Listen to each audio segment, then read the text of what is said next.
The dust had barely settled from the departing stagecoach when Olivia Hayes felt her world collapse around her, standing alone in the scorching New Mexico sun with nothing but a carpetbag and shattered dreams. Lincoln, New Mexico Territory, 1878. The dusty street stretched before her like a cruel reminder of how far she still had to go. Olivia had sold everything she owned back in St. Louis to make this journey west to Santa Fe, where her late mother's sister had promised her work in a millinery shop. But the stagecoach driver had taken one look at her travel papers, noticed the smudged ink from where rain had damaged them 2 stops back, and refused her passage. No valid papers meant no ride, he had said with finality, and no amount of pleading had changed his mind. She watched the coach disappear down the rutted road, her chest tight with panic. The next stagecoach would not arrive for another week, and she had barely enough money left for meals, let alone lodging for 7 days. At 22 years old, Olivia had thought herself prepared for the challenges of westward travel. But standing here now, abandoned in a town where she knew no one, she felt every bit the foolish girl her father had called her before his death 3 years prior. The afternoon heat pressed down on her dark blue traveling dress, making her feel faint. She needed to find somewhere to sit, to think, to figure out what she was going to do. The town of Lincoln was small but bustling with activity. Cowboys led horses down the main street, their spurs jingling with each step. Women in calico dresses hurried between the general store and the boarding house. Somewhere a hammer rang against an anvil, and the sound of men arguing drifted from the saloon. Olivia pulled her carpetbag closer and started toward the boarding house, hoping against hope that she could negotiate a rate she could afford. She had taken only 3 steps when a voice behind her made her pause. "That was a raw deal you got there." She turned to find a cowboy standing near a hitching post, one hand resting on the neck of a beautiful chestnut mare. He was tall and lean, with sun-darkened skin and eyes the color of honey in sunlight. His hat was pushed back on his head, revealing dark hair that curled slightly at his temples. He could not have been much older than she was, perhaps 25 at most, and something in his expression spoke of genuine concern rather than the leering interest she had learned to recognize and avoid. "I suppose I should have been more careful with my papers," Olivia said, trying to keep her voice steady despite the tremor of fear that ran through her. The cowboy shook his head. "Rain damage is not your fault. Driver could have checked with the sheriff to verify your identity, but he is too lazy for that. Wants everything simple and easy." He moved closer, and Olivia noticed he walked with a slight limp, favoring his left leg. "Name is Jack Irving. Most folks call me Jack." "Olivia Hayes," she replied, offering a small nod. Propriety dictated she should not be speaking with a strange man on the street, but propriety seemed less important when one was stranded and desperate. Jack gestured to the road where the stagecoach had disappeared. "You were heading to Santa Fe." "Yes. My aunt has a shop there and I am meant to work for her. She is expecting me by the end of the week." The admission made her situation feel even more dire. Aunt Margaret would worry if Olivia did not arrive on time, but there was no telegraph office in Lincoln, no way to send word. Jack was quiet for a moment, his hand absently stroking his horse's neck. The mare nickered softly and pressed her nose against his shoulder. "I am heading to Santa Fe myself," he said finally. "Leaving at first light tomorrow. If you want, you could ride with me instead." Olivia stared at him, certain she had misheard. "I beg your pardon. It is a 2-day ride on horseback, 3 if we take it easy. I have supplies enough for both of us, and I know the trail well." Jack met her eyes directly, his expression serious. "I know it is not proper, a lady traveling alone with a man she just met. but seems to me you are in a tight spot, and I happen to be going where you need to go. I promise you would be safe. I am no scoundrel." Every lesson Olivia had ever learned about proper behavior screamed at her to refuse. She should not even be considering such an offer. But the practical part of her mind, the part that had kept her alive through the years after her parents died, was already calculating. A week in Lincoln would drain what little money she had left. And even if she waited, there was no guarantee the stagecoach driver would accept her damaged papers next time either. "Why would you help me?" she asked, needing to understand his motivation. "You do not know me."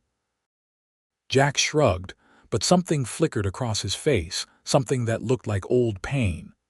"Let us just say I know what it is like to be stuck somewhere with no good options, and I know what it is like when someone offers a hand up instead of walking by." He paused. "My mother always said that kindness is never wasted, even on strangers, especially on strangers." There was something in the way he spoke of his mother, past tense, that made Olivia's heart ache with recognition. She knew the weight of that loss, carried it with her every day.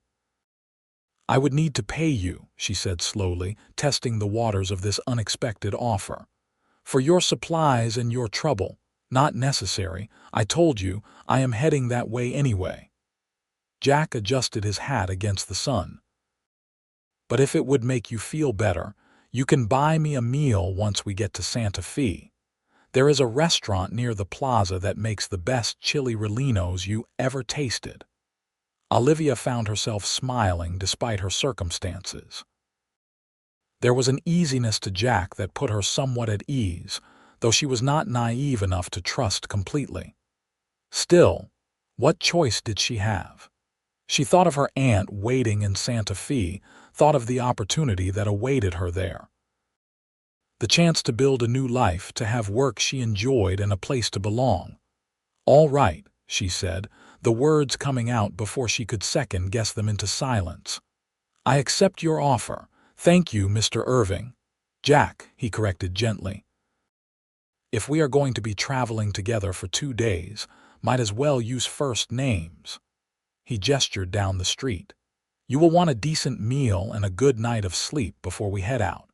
The boarding house here serves supper at 6. I will cover your room for the night." "That is too generous," Olivia protested, even as relief flooded through her at not having to worry about finding somewhere to sleep. "It is practical," Jack countered. "Cannot have my traveling companion falling out of the saddle from exhaustion." He whistled softly, and his mare perked up her ears. "This is Juniper. She is a good horse, steady and sure-footed. You will ride with me, and we will pack your bag with the supplies." The reality of what she was about to do settled over Olivia like a heavy blanket. She would be riding for 2 days through open country with a man she had just met, trusting him to keep his word about her safety. It was reckless. It was improper. It was possibly the most foolish decision she had ever made. But as she looked at Jack, at the honest concern in his amber eyes and the easy way he stood there waiting for her answer without pressure or insistence, something in her gut said this was right. Sometimes, her mother had told her once, you had to trust your instincts about people. Sometimes you had to take a leap of faith. "First light tomorrow," she agreed, and the smile that broke across Jack's face transformed him from merely handsome to something that made her breath catch unexpectedly. "First light," he confirmed. "Meet me at the livery stable on the east end of town. And Miss Hayes, get some rest. It is going to be a long ride."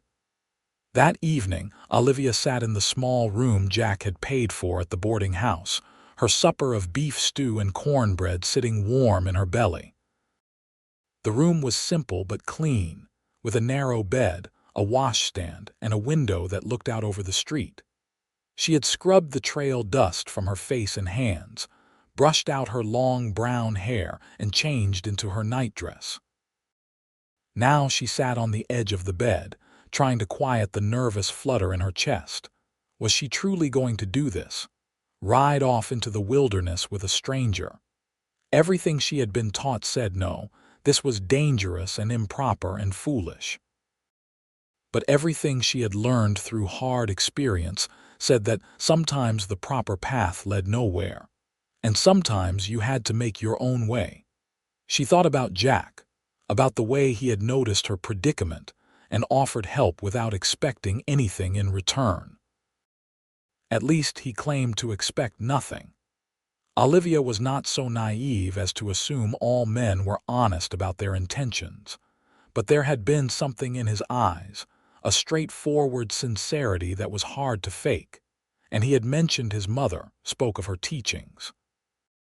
That suggested he had been raised with values, with respect for how to treat others.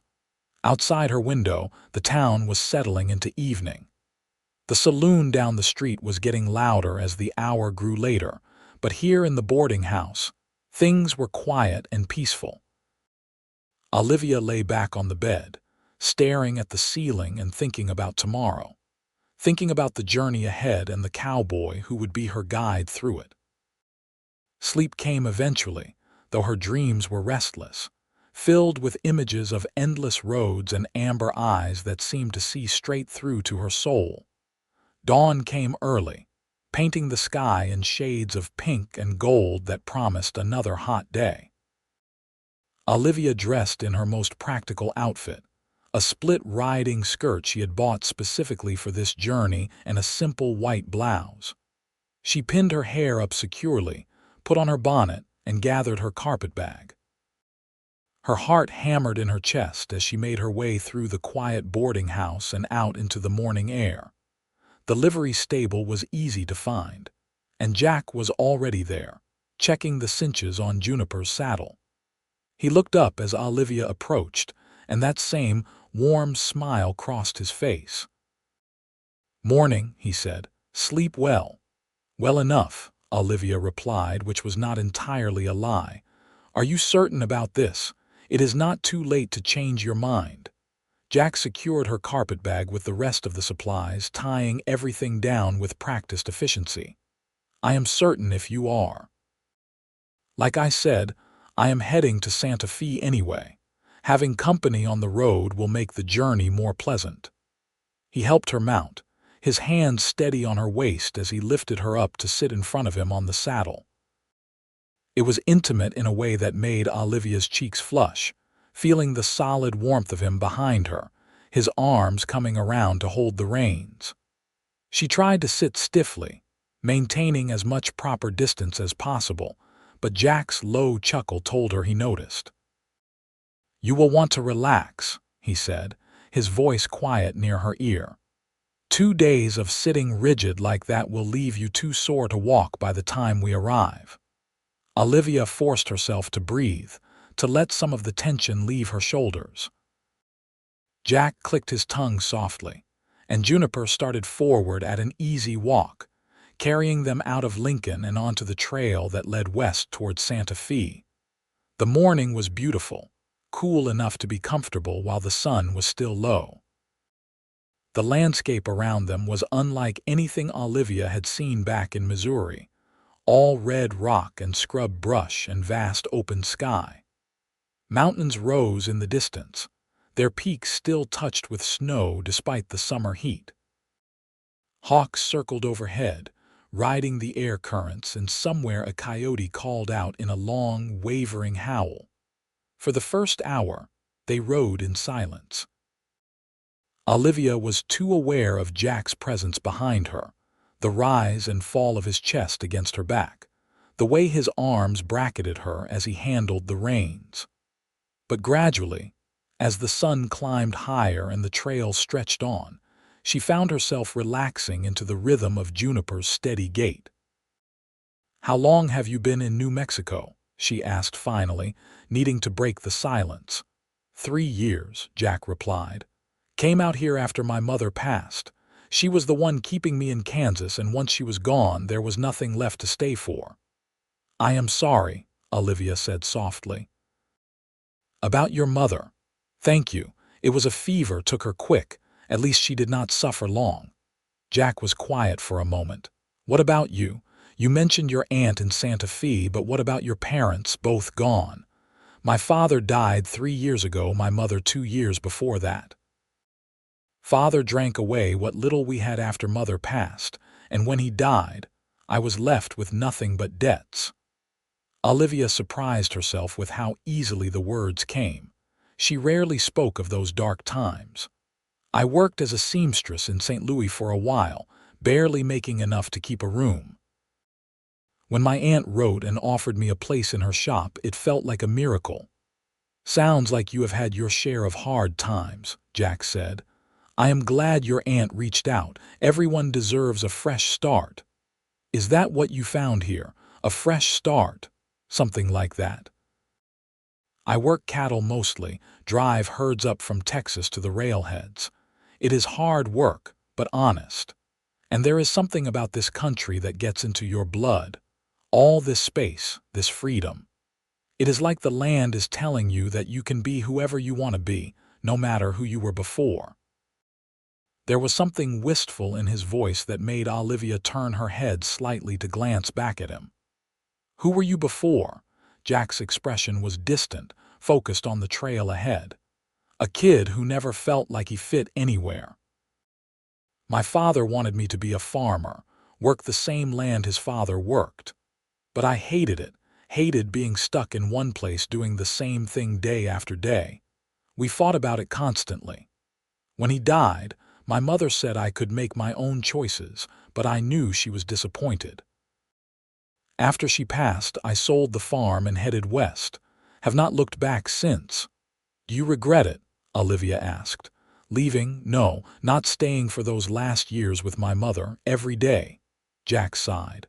"But we cannot change the past, can only try to do better going forward." They fell into silence again, but it was a more comfortable quiet now, born of shared understanding. Both of them had lost their families. Both had known the ache of being alone in the world. And both were heading west in search of something better, even if they could not quite name what that something was. As the sun reached its zenith, Jack guided Juniper off the trail to a small grove of cottonwood trees that offered shade and access to a narrow creek. He dismounted first, then helped Olivia down.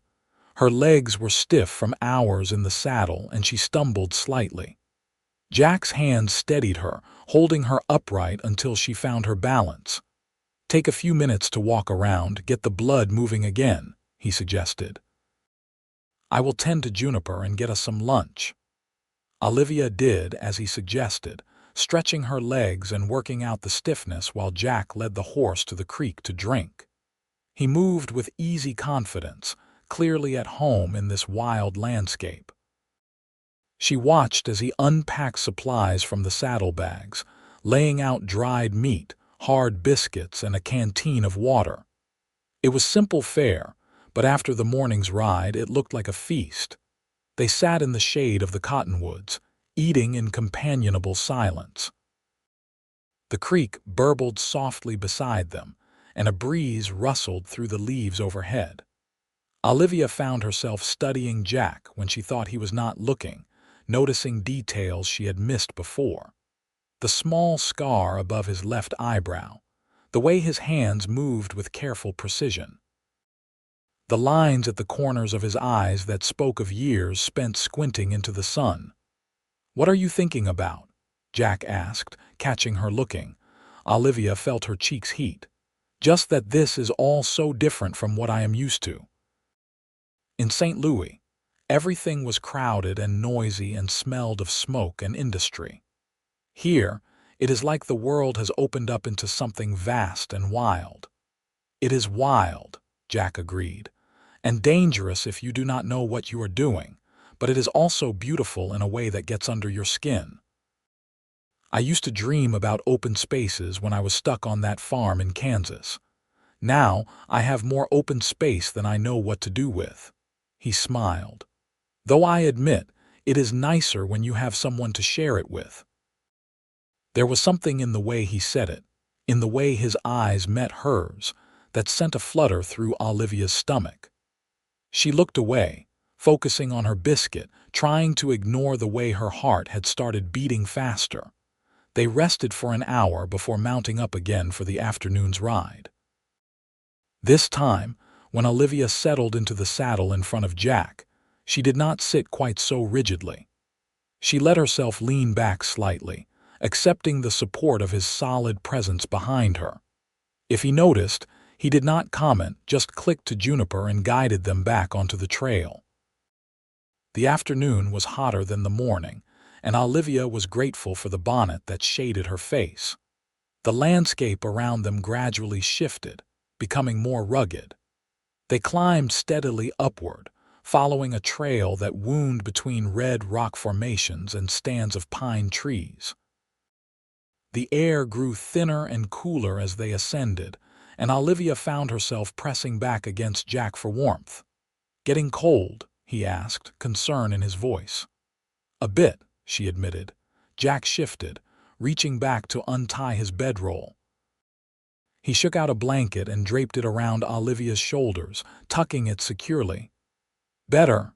Yes, thank you." She pulled the blanket closer, touched by the thoughtfulness of the gesture. As the sun began its descent toward the horizon, painting the sky in shades of orange and purple, Jack guided them off the trail again. "We will make camp here for the night," he announced, choosing a spot sheltered by an overhang of rock that formed a natural windbreak. Olivia dismounted on her own this time, her body having adjusted somewhat to the demands of riding. She watched as Jack efficiently set up camp, unsaddling Juniper and hobbling her where she could graze, gathering wood for a fire, and arranging their supplies. He moved with the practiced ease of someone who had done this many times before. "What can I do to help?" Olivia asked, feeling useless standing there watching. "You know how to make coffee?" Jack asked, gesturing to the supplies. "I do." "Then coffee is your job, I will handle the rest."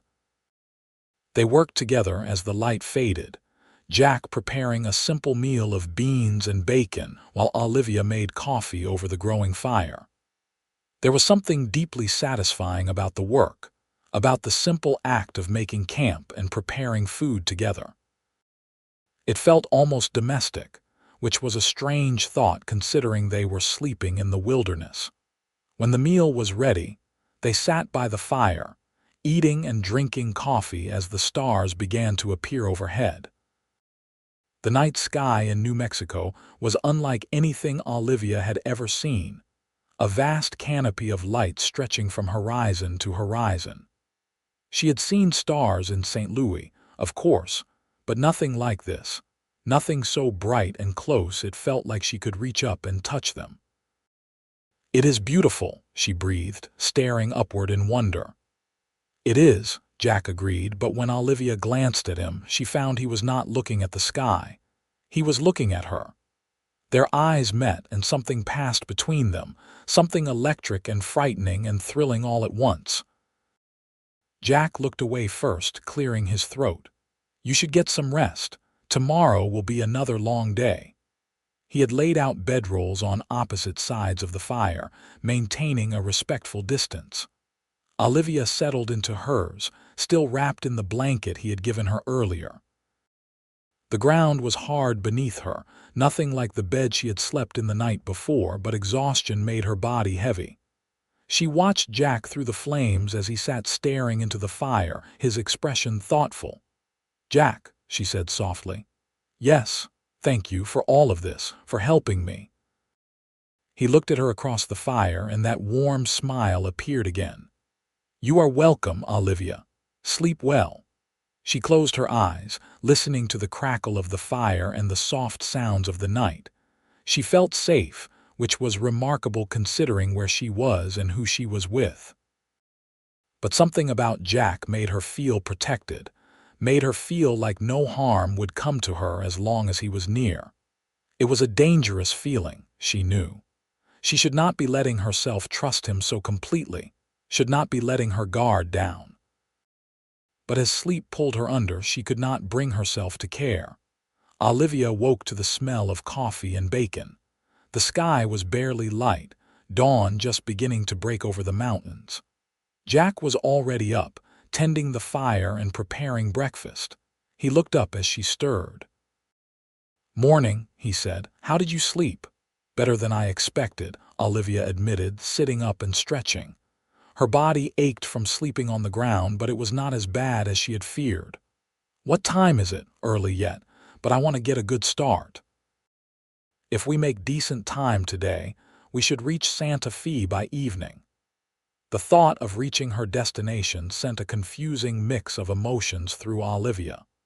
Relief, certainly, at the prospect of completing her journey and starting her new life.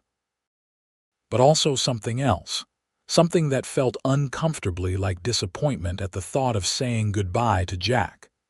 They broke camp quickly, eating breakfast and packing up before the sun had fully risen. As Jack helped Olivia mount, his hands lingering perhaps a moment longer than necessary on her waist, she wondered if he felt it too, this strange connection that had formed between them over such a short time.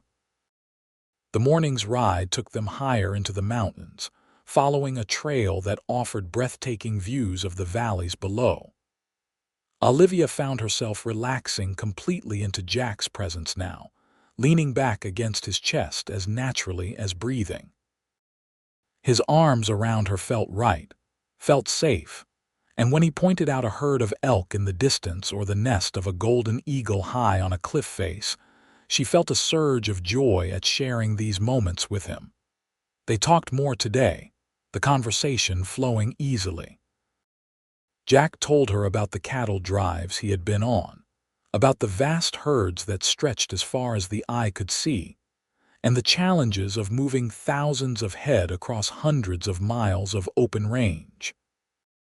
Olivia told him about her work as a seamstress, about the satisfaction of creating something beautiful with her own hands, and her hopes for learning the millinery trade from her aunt. "I always wanted to make hats," she confessed. "There is something magical about them, the way the right hat can transform an outfit, can make a woman feel elegant and confident. My mother wore the most beautiful hats. She said they were her armor against the world." "Your mother sounds like she was a wise woman," Jack said. "She was. I wish you could have met her. I think she would have liked you." The words came out before Olivia could stop them, revealing more than she intended. She felt Jack go still behind her, felt the slight change in his breathing. "I think I would have liked her too," he said softly. "Any woman who raised a daughter like you must have been something special." They stopped at midday to rest and water Juniper, sitting together on a flat rock that overlooked a spectacular view of the Rio Grande Valley. The river wound below them like a silver ribbon, glinting in the sunlight. Santa Fe was visible in the distance, a cluster of adobe buildings nestled against the base of the mountains. "There it is," Jack said, pointing. "We will be there in a few hours."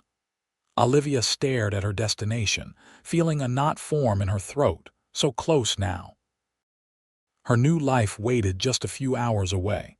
"So why did she feel like crying, Olivia?" Jack said, and something in his voice made her turn to look at him. His amber eyes were serious, searching her face. "I need to tell you something." Her heart started pounding. "What is it?" "I know we have only known each other for 2 days. I know that is not enough time to really know a person, but I have felt something on this journey, something I was not expecting to feel." He reached out, gently taking her hand in his. "I think you have felt it too." Olivia could not speak, could only nod. Because he was right, she had felt it. This pull between them, this connection that seemed to grow stronger with every passing hour.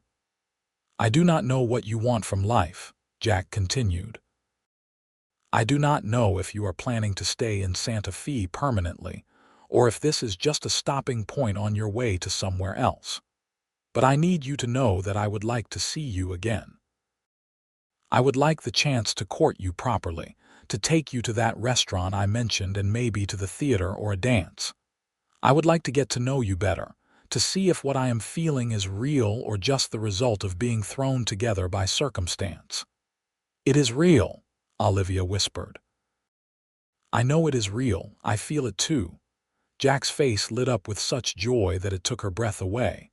Then tell me I can call on you. Tell me this does not have to end when we reach Santa Fe. You can call on me, Olivia said, her voice stronger now. I would like that very much. He lifted her hand to his lips, pressing a gentle kiss to her knuckles. It was a simple gesture, proper and chaste, but it sent warmth flooding through her entire body. When he lowered her hand, he did not let go, and they sat there on that rock overlooking the valley, fingers intertwined, both of them knowing that something significant had just happened. They rode the final hours to Santa Fe in comfortable silence, Olivia acutely aware of every point where her body touched Jack's, of his warmth and strength, and the steady beat of his heart against her back. When the trail finally brought them into the outskirts of town, she felt a pang of loss, knowing their journey together was ending. Santa Fe was larger than Lincoln, a proper town with a real plaza surrounded by buildings in the Spanish colonial style. Jack navigated the streets with confidence, clearly familiar with the layout. When Olivia told him the address of her aunt's shop, he nodded and guided Juniper in that direction. The millinery was on a side street near the plaza, a small but tidy building with a painted sign that read Margaret's Millinery. As they pulled up in front, the door opened and a woman emerged, her face breaking into a smile when she saw Olivia. Olivia, oh, thank heavens you are here. I was starting to worry when the stage arrived without you. Aunt Margaret was a handsome woman in her 50s, with graying brown hair and kind eyes that reminded Olivia achingly of her mother. She hurried forward as Jack dismounted and helped Olivia down. I missed the stage in Lincoln, Olivia explained. This is Jack Irving. He was kind enough to bring me here himself. Margaret looked between them, and Olivia saw understanding dawn in her aunt's eyes, the recognition of something more than just a helpful stranger. Mr. Irving, I cannot thank you enough for seeing my niece safely here. Please, come inside. The least I can do is offer you refreshment. I would appreciate that, madam, Jack said, retrieving Olivia's carpet bag from Juniper's saddle. The shop was lovely, filled with hat stands displaying everything from simple bonnets to elaborate creations adorned with feathers and ribbons. A staircase at the back led to the living quarters above. Margaret bustled about, showing Olivia around while insisting Jack sit and rest. She brought out lemonade and small cakes, fussing over them both. But eventually, the time came for Jack to leave. He stood, hat in hand, looking at Olivia with an expression that made her heart ache. Thank you again, she said, wishing there was more she could say, better words to express everything she was feeling. The pleasure was mine, Jack replied. I meant what I said earlier. I will come calling if that is still acceptable. It is, Olivia confirmed, very aware of her aunt watching this exchange with barely concealed interest. Jack turned to Margaret. With your permission, madam, I would like to court your niece. Margaret's smile was warm. You have my permission, Mr. Irving. Anyone who would take the trouble to see Olivia safely here is clearly a man of good character. Jack's answering smile was brilliant. He looked at Olivia one more time, and she saw in his eyes a promise of things to come. I will see you soon, he said, and then he was gone, the door closing softly behind him. Margaret turned to Olivia with raised eyebrows. Well, that is quite a cowboy you found yourself. Olivia felt her cheeks heat, but she could not help the smile that spread across her face. I know. The following days passed in a blur of settling in and learning. Margaret's shop was indeed busy, with a steady stream of customers seeking everything from practical sunbonnets to fancy hats for special occasions. Olivia threw herself into the work, grateful for the distraction even as part of her mind remained constantly aware of Jack's promise to call on her.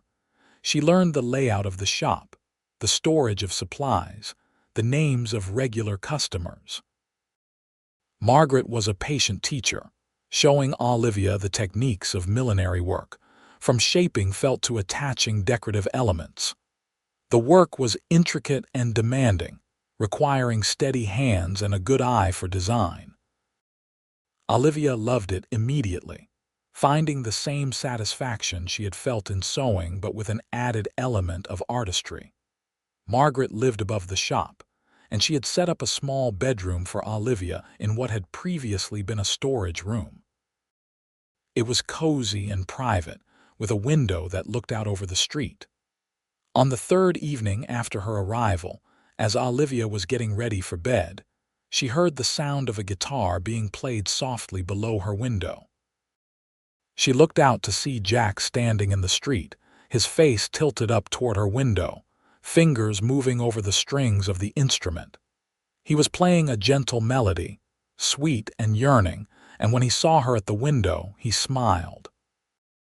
Olivia felt her heart swell with joy and also a touch of embarrassment at this very public declaration. She glanced around, seeing several people on the street had stopped to watch, and she caught Margaret's face in the shop window below, grinning widely. When the song ended, Jack called up to her. "Olivia Hayes, would you do me the honor of taking a walk with me tomorrow afternoon?" "I would be delighted," she called back, aware that half the street was now listening to this exchange. Jack swept his hat off in an exaggerated bow, making several of the onlookers chuckle. Then he replaced it, gave her one more smile and walked away, the guitar slung over his shoulder. Olivia watched him go, her chest so full of feeling she thought she might burst. Margaret was waiting for her the next morning with a knowing smile. "Your cowboy seems quite taken with you." "He is not my cowboy," Olivia protested weakly. "Not yet," Margaret agreed, "but I have a feeling that will change. Now let us get you fitted with a proper dress. You cannot go walking out with a suitor in your work clothes." That afternoon, dressed in a pretty blue dress that Margaret insisted she have as a gift, Olivia met Jack in the plaza. He was freshly shaved and wearing a clean shirt, looking almost nervous as he offered her his arm. "You look beautiful," he said, and the sincerity in his voice made her blush. "Thank you. You clean up quite nicely yourself." They walked through the plaza, talking easily about everything and nothing. Jack told her he had signed on for a cattle drive leaving in 2 weeks, work that would take him away for a month or more. The news hit Olivia harder than she expected, the thought of him being gone for so long. "I wish I did not have to go," Jack said, clearly seeing her disappointment. "But I need the work. The pay from a drive like this will set me up for the winter." "I understand," Olivia said, and she did. She knew what it was like to need work, to have to take opportunities when they came. "Will you write to me while you are gone?" "Every chance I get," he promised. "Though I cannot promise the letters will be very good. I am better with a rope than a pen." They walked past the church, and along the streets lined with adobe buildings, Jack pointing out places of interest and telling her stories about the town. He took her to the restaurant he had mentioned, and they shared a meal of those chili rellenos he had promised. The spicy cheese-filled peppers served with beans and rice. Olivia had never tasted anything like it, the heat of the chili making her eyes water and her mouth burn in the most delicious way. "You were right," she said, fanning her mouth. "These are incredible." Jack laughed, clearly pleased. "Wait until you try the flan. That is the real treasure." The afternoon stretched into evening and they walked some more, finally finding themselves back at the plaza as the sun was setting. They sat on a bench, watching the sky turn from gold to pink to deep purple, and Jack reached over to take her hand. "I know this is moving fast," he said quietly. I know we should probably take more time, get to know each other slowly and properly, but I cannot help how I feel. From the moment I saw you standing in that street in Lincoln, something in me just knew." "Knew what?" Olivia whispered, though she thought she already understood. "That you were going to matter to me, that you were going to change my life." Jack turned to face her, his amber eyes intense in the fading light. "I am falling for you, Olivia. I know it is too soon to say that, but it is the truth. And I need you to know it before I leave on this drive, because I could not stand the thought of you not knowing how I feel." Olivia's heart was pounding so hard she could hear it in her ears. Every proper instinct told her she should be cautious, should protect her heart, should not let herself fall so quickly. But when she looked at Jack, at the honest emotion in his face, all those warnings faded away. "I am falling for you too," she admitted. "It terrifies me, but it is true." Jack lifted his free hand to her face, his thumb gently stroking her cheek. "May I kiss you?" she nodded, unable to speak, and then his lips were on hers, soft and warm and perfect. The kiss was gentle, almost chaste, but it sent heat flooding through her entire body. When they pulled apart, Jack rested his forehead against hers.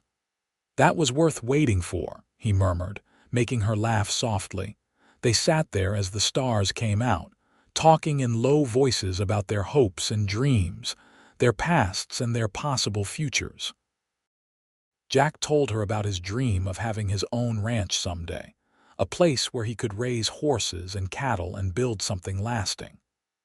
Olivia told him about her dream of one day having her own shop, of creating beautiful things and having a place that was truly hers. "We could do it together," Jack said softly. "Build something together, if that is what you want." It was too soon for such talk, Olivia knew. They had known each other less than a week. But sitting there under the stars with his hand in hers, she could see it. Could imagine a future where they built that ranch and that shop, where they made a life together in this wild, beautiful land. "I think I would like that," she said. And the kiss he gave her then was deeper, more passionate, full of promise and possibility. The 2 weeks before Jack's departure passed in a whirlwind of stolen moments and growing affection. He came to the shop every day after his work was done, sometimes taking Olivia for walks, other times just sitting in the shop while she worked, watching her nimble fingers shape felt and attach ribbons. Margaret seemed to find excuses to leave them alone, running errands that took longer than necessary, giving them space to talk and laugh and fall deeper in love. Because that was what was happening, Olivia realized. She was falling in love with Jack Irving, this kind, honest cowboy who had offered her a ride when she needed it most, and had somehow become essential to her happiness in the span of days. It should have frightened her more than it did, but instead she felt a certainty that settled deep in her bones. This was right. He was right. The night before Jack was set to leave on the cattle drive, he took Olivia out to dinner again, and afterward they walked to a small park on the edge of town. The moon was full, casting silver light over everything. They sat on a stone bench surrounded by flowering plants, and Jack pulled a small box from his pocket. "I know this is fast," he said, echoing words he had spoken before. "I know people will say we are crazy, that we have not known each other long enough, but Olivia, I love you. I love your strength and your courage and the way you laugh at my terrible jokes.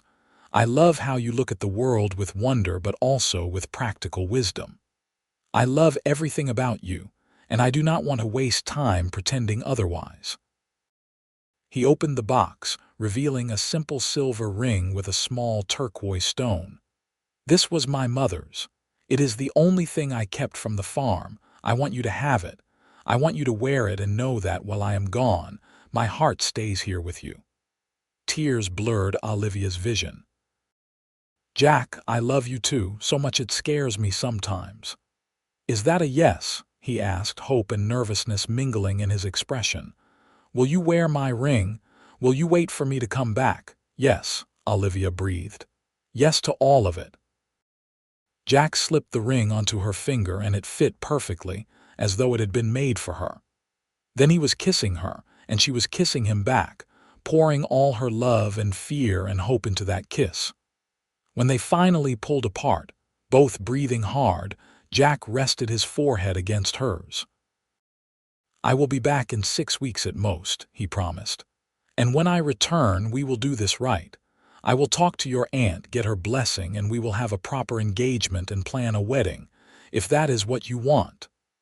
"That is exactly what I want," Olivia confirmed. "Come back to me safely, Jack. Please come back." "Nothing could keep me away," he swore, and she believed him. The next morning, Olivia stood outside the shop and watched Jack ride away with the crew he had joined, Juniper prancing eagerly beneath him. He turned back once, raising his hand in farewell, and Olivia waved back, the ring on her finger catching the light. Then he was gone, disappeared into the flow of men and horses and cattle heading east. Margaret came out to stand beside her, slipping an arm around Olivia's shoulders. "He will be back before you know it, and in the meantime, we have plenty of work to keep you busy." That proved to be true. The shop was thriving, and Margaret began teaching Olivia more advanced techniques, letting her try her hand at designing her own creations. Olivia discovered she had a knack for it, an eye for what looked good and what would flatter different face shapes and coloring. Several customers specifically requested her work, which filled her with pride. In the evenings, she would sit in her room and write letters to Jack, pouring out the details of her days, her thoughts and feelings, everything she wished she could tell him in person. She did not know when or if the letters would reach him, but she wrote them anyway, needing that connection even if it was one-sided. 3 weeks into his absence, a letter arrived for her. Jack's handwriting was rough but legible, and Olivia read his words over and over until she had them memorized. He told her about the drive, about the endless days in the saddle, and the challenge of keeping thousands of cattle moving in the right direction. He told her about the other men on the crew, about thunderstorms and river crossings and nights spent under stars that seemed close enough to touch. And he told her he missed her, that he thought of her constantly, that the ring she wore was matched by the memory of her he carried in his heart. Olivia pressed the letter to her chest, missing him so intensely it was a physical ache. 6 weeks suddenly seemed like an eternity. But time passed, as it always did. 4 weeks became 5, and Olivia counted down the days. Margaret watched her with understanding eyes, remembering perhaps her own youth, her own experience with love. She never mentioned that Olivia had known Jack such a short time before agreeing to marry him. If she had concerns, she kept them to herself, and Olivia was grateful for that trust. The 6-week mark came and went with no word from Jack. Olivia tried not to worry, knowing that cattle drives could not always be predicted to the day. Delays happened, complications arose. But as another week passed, worry began to gnaw at her. What if something had happened to him? What if he had been hurt, thrown from his horse, or trampled in a stampede? What if he was not coming back at all? Margaret tried to reassure her, but Olivia could see the concern in her aunt's eyes too. 8 weeks. 9. Still no word. Olivia began to fear the worst, even as she tried to maintain hope. She wore his ring every day, twisting it on her finger when anxiety threatened to overwhelm her. She had to believe he was all right. She had to believe he would come back. It was a Tuesday afternoon in late September when Olivia heard the commotion in the street. She was in the shop, putting finishing touches on a hat, when Margaret rushed in from the back room. "He is here," she said, her face bright with excitement. "Your cowboy is here." Olivia dropped her work and ran to the door, her heart pounding. And there he was, riding down the street on Juniper, looking dusty and exhausted and absolutely wonderful. He saw her and his face lit up with that smile she loved, and he was dismounting even before Juniper had fully stopped. Olivia ran to him, propriety forgotten, and threw herself into his arms. He caught her easily, lifting her off the ground and holding her tight. She buried her face in his neck, breathing in the scent of him, dust and sweat and leather and something essentially Jack. He was here. He was real. He had come back to her. "I am sorry I am late," he murmured into her hair. "There were complications, delays. I will tell you everything, but first I just need to hold you." They stood there in the middle of the street, clinging to each other while people passed by with knowing smiles. Olivia did not care who saw or what anyone thought. Jack was back, and that was all that mattered. Eventually they pulled apart, though Jack kept one arm firmly around her waist as though afraid she might disappear. His amber eyes searched her face, and whatever he saw there made him smile. "I love you," he said. "I love you so much. These weeks away from you have been torture. All I could think about was getting back here, getting back to you." "I love you too," Olivia said, tears streaming down her cheeks. "I was so worried. When you did not return on time, I thought something terrible had happened. I know, and I am sorry. I tried to send word, but there was no way to get a message out." Jack cupped her face in his hands, his thumbs wiping away her tears. "But I am here now, and I am not going anywhere. Not without you." Margaret appeared in the doorway of the shop, beaming at them both. "Mr. Irving, you look like you could use a meal and a bath, not necessarily in that order. Why don't you come inside and tell us about your adventures?" Jack laughed. "That sounds perfect, madam. But first, I need to ask you something." He turned to Margaret, suddenly serious. "When I left, Olivia and I had an understanding. I gave her my mother's ring and asked her to wait for me. Now I am back, and I want to do this properly. I would like your permission to marry your niece." Margaret's eyes filled with tears. "You have my blessing, Jackson. I can see how much you love each other, and that is all I could want for Olivia. She has been through so much, lost so much. She deserves happiness, and I believe you will give her that." "I will spend my life trying," Jack promised. He looked at Olivia. "So it is settled then. We are getting married." "We are getting married," Olivia repeated, joy bubbling up inside her like champagne. She laughed and kissed him, not caring that they were still standing in the street, not caring about anything except this moment and this man and the future that stretched before them. Over the following weeks, plans were made and preparations begun. Jack had made good money on the cattle drive, enough to put down payment on a small piece of land outside Santa Fe. It was not the big ranch he dreamed of, not yet, but it was a start. There was a cabin on the property, small but sound, with good water and grazing for horses, and a few head of cattle. They set the wedding for mid-November, giving themselves time to prepare, but not wanting to wait too long. Olivia and Margaret worked together to create a wedding dress, a beautiful gown of cream-colored silk with lace at the collar and cuffs.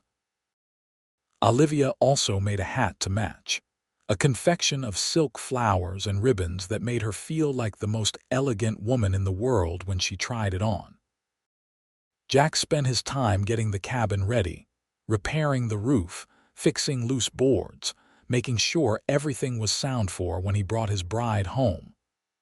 Olivia visited whenever she could, riding out with Jack to see the progress, to imagine their life together in this place. The land was beautiful, high enough to offer sweeping views of the valley, but sheltered enough to be protected from the worst weather. There was a small barn for Juniper and whatever other animals they might acquire, and space enough for a garden. Olivia could already picture it, could see the vegetables she would grow and the flowers she would plant around the cabin, could see the life they would build together. November arrived with clear, cold weather, the kind of bright sunny days that made the mountains stand out sharp against the blue sky.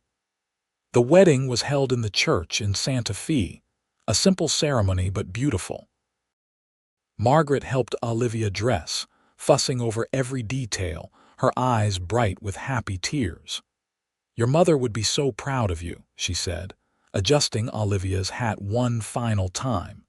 "You have grown into such a strong, capable woman, and you have found a good man who will cherish you." "I wish she could be here," Olivia said softly. "I wish both my parents could be here." "They are here," Margaret assured her. "In your heart, in your memories, they are always with you." The church was filled with people when Olivia arrived, far more than she had expected. Customers from the shop, people she had met around town, friends of Jack's from various cattle drives and ranching jobs.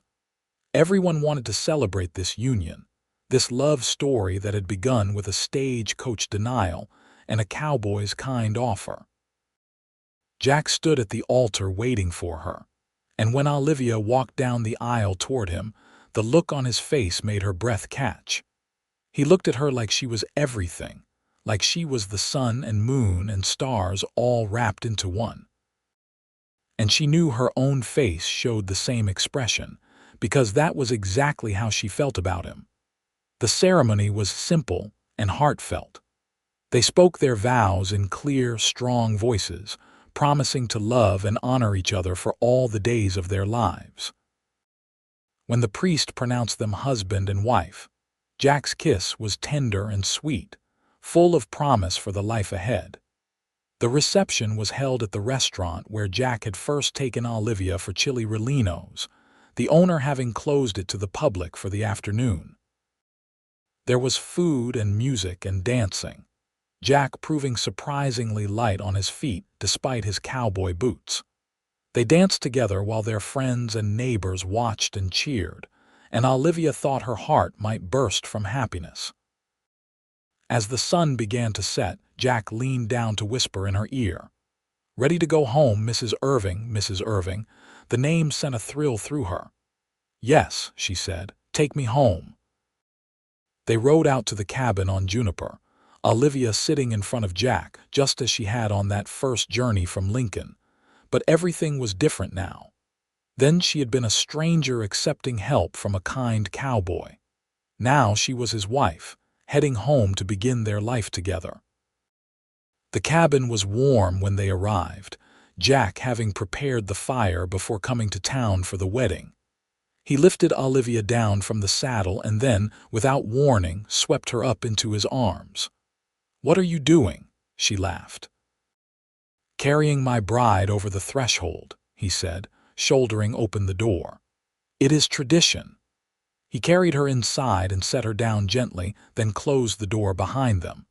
The cabin was cozy in the firelight, their few possessions already arranged to make it feel like home.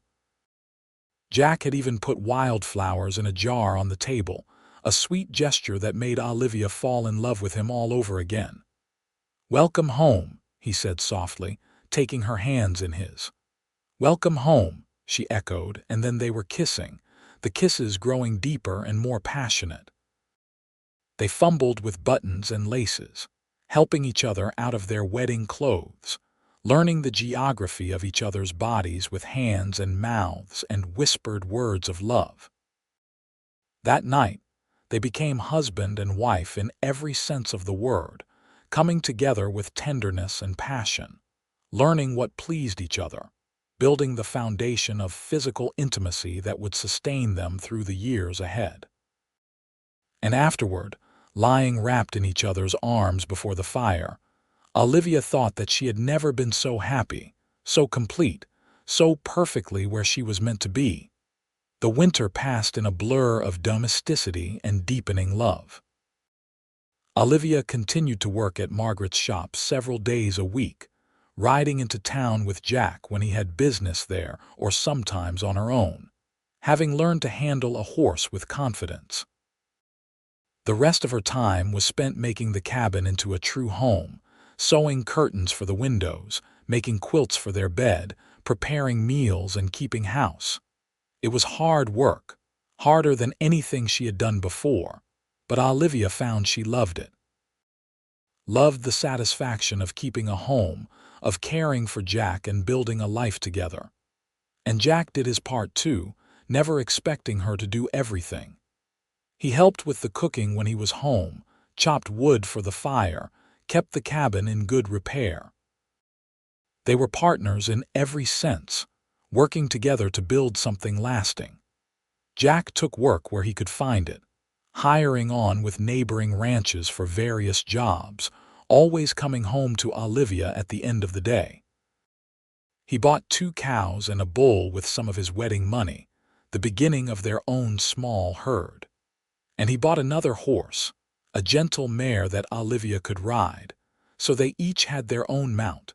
Spring came, bringing warmth and wildflowers and the endless work of planting a garden. Olivia put in vegetables and herbs, carefully tending the small plot of land she had claimed for growing things. She also found she was expecting a child, the news bringing tears of joy to both their eyes. "A baby," Jack said wonderingly, his hand resting on Olivia's still flat stomach. "We are going to have a baby." "Are you happy?" Olivia asked, needing to hear him say it. "Happy does not even begin to cover it," Jack replied, pulling her into his arms. "You have given me everything, Olivia. A home, a family, a reason to wake up grateful every morning. I love you more than words can say." The pregnancy progressed smoothly, Olivia continuing to work at the shop until she grew too ungainly to stand for long periods. Margaret was thrilled at the prospect of becoming a great aunt, already planning all the tiny hats and booties she would make for the baby. She insisted Olivia must come stay with her in town for the birth, so she would be close to the midwife and have help when her time came. In late October, just over a year after that fateful day when Olivia had been denied passage on the Stagecoach, she gave birth to a healthy baby boy. The labor was long and difficult, but when the midwife finally placed her son in her arms, Olivia forgot all the pain. He was perfect, with a cap of dark hair and tiny fingers that immediately wrapped around her thumb. Jack arrived just after the birth, having been sent for as soon as the labor started. His eyes filled with tears when he saw his wife and son, this tiny new person they had created together. "He is beautiful," Jack whispered, carefully taking the baby from Olivia. He held his son with such tenderness, such awe, that Olivia fell in love with him all over again. "What should we name him?" They had discussed names throughout the pregnancy, but nothing had felt quite right. Now, looking at her husband holding their son, Olivia suddenly knew. "James," she said, "after your father, and Oliver for his middle name after my mother's father." Jack looked up at her, surprise and emotion warring on his face. "Are you sure? My father and I did not exactly part on good terms." "But he gave you life," Olivia said gently. "And he loved you in his own way, even if he did not always know how to show it. I think he would be proud to know his grandson carries his name." "James Oliver Irving," Jack said, testing out the name. The baby made a small sound and Jack smiled. "I think he likes it." They spent a week in town, giving Olivia time to recover before the journey back to the cabin. Margaret doted on little James, making him tiny clothes and bonnets, spoiling her great-nephew thoroughly. And Olivia rested and healed and learned how to be a mother, with Margaret's guidance and Jack's unwavering support. When they finally returned home, it was to find that Jack had made a cradle for the baby, a beautiful piece of woodwork that must have taken him weeks to complete. He had made it in secret, working on it during his spare moments, wanting to surprise Olivia. She cried when she saw it, moved by the love and care evident in every carefully shaped piece of wood. Life settled into a new rhythm, shaped by the demands of a newborn. There were sleepless nights and exhausting days, but also moments of perfect joy. James's first smile, the way he would quiet instantly when Jack picked him up and sang to him, the feeling of nursing him while watching the sunrise through the cabin windows. Jack proved to be a devoted father, never complaining about the disruption to their life, always willing to walk the floor with a fussy baby or change a soiled diaper. He would come in from working the land, dust and sweat covering him, and make a beeline for his son, that look of wonder never fading from his face. "I never knew I could love like this," he told Olivia one evening, the two of them sitting on the porch while James slept in his cradle between them. "I thought what I felt for you was as much love as one heart could hold, but then this little person came along, and somehow there was room for even more." Olivia reached over and took his hand. "I know what you mean. Sometimes I look at you both and think my heart might just burst from how full it is." The years that followed were good ones. The ranch grew slowly but steadily, Jack building their herd and their reputation for quality cattle. Olivia continued to work with Margaret, though less frequently as other children came along. Another boy, Thomas, born when James was 2. Then a daughter, Catherine, 2 years after that. And finally another daughter, Margaret Ann, named for her great-aunt. The cabin grew too, Jack adding rooms as the family expanded, until it was a proper house with space for everyone. The garden expanded as well, Olivia becoming known for her vegetables and the preserves she made and sold in town. Between the cattle and the garden and Olivia's occasional millinery work, they made a comfortable living. But more than the material success, what mattered was the life they built together, the laughter of children playing in the yard. Sunday dinners with Aunt Margaret, who remained spry and involved well into her 70s. Evening gatherings on the porch, Jack playing his guitar while Olivia sang and the children danced. The quiet moments in bed at night, holding each other close and thanking God for the blessings they had been given. They had hard times too, of course. Years when the cattle prices dropped or drought made water scarce. Childhood illnesses that had Olivia and Jack taking turns sitting up through the night, praying their children would recover. The death of Aunt Margaret when James was 10, a loss that hit them all hard, but especially Olivia, who had lost her last connection to her parents. But they weathered every storm together, their love growing deeper and stronger with each passing year. Jack never forgot the vows he had made to Olivia, never took for granted the gift she was in his life. And Olivia never stopped being grateful for the cowboy who had offered her a ride when she needed it most, who had given her not just passage to Santa Fe but a home, a family, a life beyond anything she could have imagined. On their 20th wedding anniversary, Jack took Olivia back to Lincoln, to the very spot where they had first met. The town had grown some in the intervening years, but the essence of it remained the same. They stood in the dusty street, holding hands, remembering. "I knew," Jack said softly.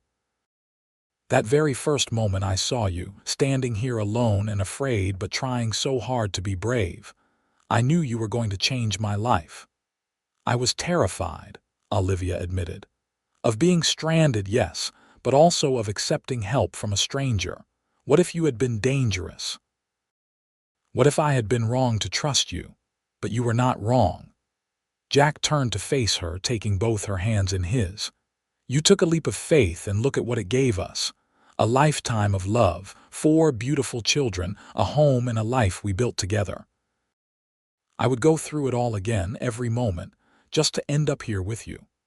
"So would I," Olivia said, tears shining in her eyes.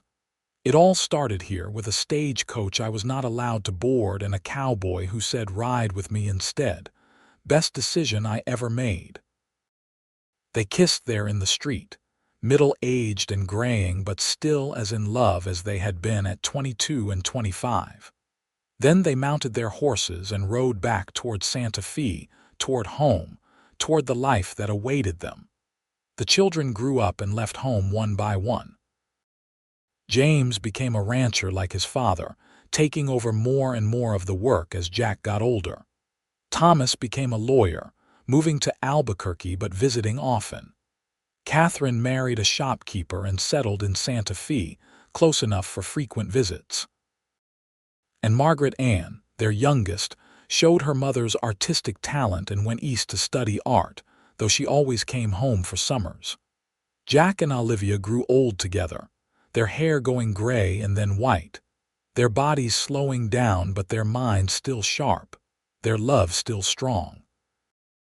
They moved into a smaller house in Santa Fe when the ranch got to be too much work, letting James and his wife take over the main house. But they visited often, delighting in their grandchildren, of which there were eventually 10, and later their great-grandchildren. On warm evenings, they would sit on the porch of their townhouse, holding hands and watching the sunset paint the mountains in shades of gold and purple. They would talk about the old days, about their children and grandchildren, about anything and everything. And sometimes they would sit in comfortable silence, not needing words to communicate the depth of feeling between them. Jack died first, peacefully in his sleep at the age of 82.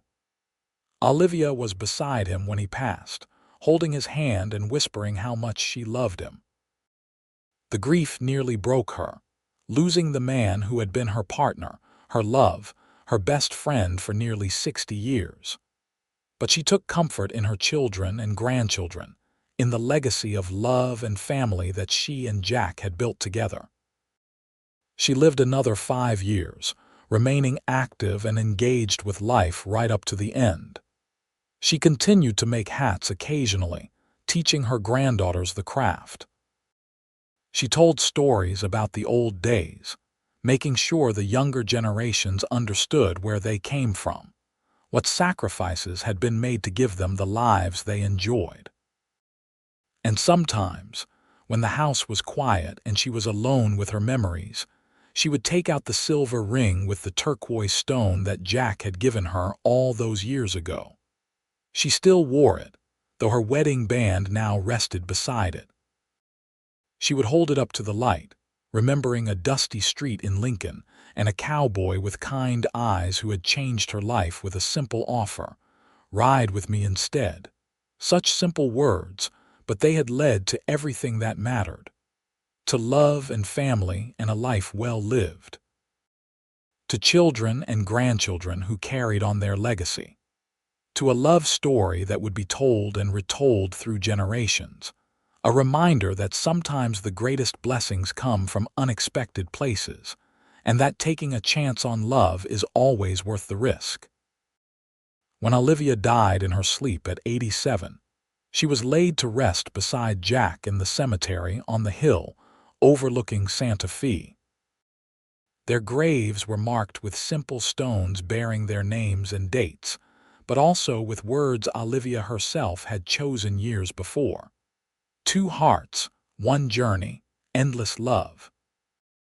Their children and grandchildren and great-grandchildren gathered for the funeral, a testament to the life Olivia and Jack had built together.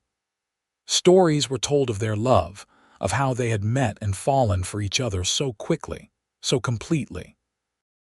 Of how they had worked together to build a ranch and a family, facing every challenge side by side. Of how their love had never wavered, even in the hardest times, even as age and time took their toll. James, now an old man himself, spoke at his mother's funeral with tears in his eyes. "My parents taught us that love is not just a feeling, it is a choice you make every single day."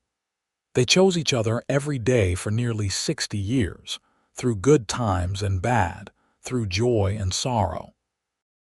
They built something beautiful together, not just in their marriage but in all of us, in the family they created.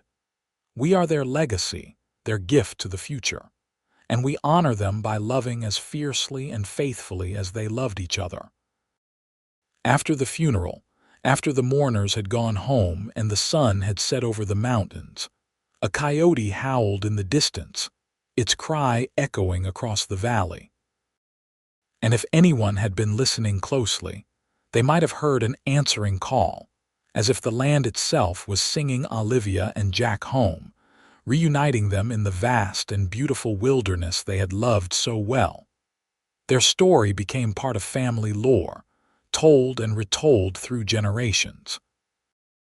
The tale of how Olivia Hayes had been denied passage on a stagecoach in 1878, and how a cowboy named Jack Irving had said, "Ride with me instead," changing both their lives forever. It became a love story for the ages, a reminder that sometimes the most extraordinary things begin with the simplest acts of kindness, and that true love, once found, lasts not just a lifetime but forever. The ranch that Jack had started with just a few cattle, and a dream remained in the family for generations, growing and prospering under the care of his descendants. The house was preserved as a family gathering place, photos of Jack and Olivia hanging on the walls, their story never forgotten. And in Santa Fe, in the old cemetery on the hill, fresh flowers always appeared on their graves, placed there by family members who wanted to remember, to honor, to say thank you for the love that had made their own lives possible. Because in the end, that was what mattered most. Not the land or the cattle or the material success, but the love. The deep, abiding, unshakable love between two people who had found each other against all odds and chosen each other every single day. A woman who had been denied passage on a stagecoach, and a cowboy who had offered her a ride, and in doing so had offered her everything, his whole heart and his whole life, freely and completely given. It was a love story worthy of the Wild West, dramatic and romantic and true. A love that had transformed two lonely people into a family, into a legacy that would endure long after they were gone.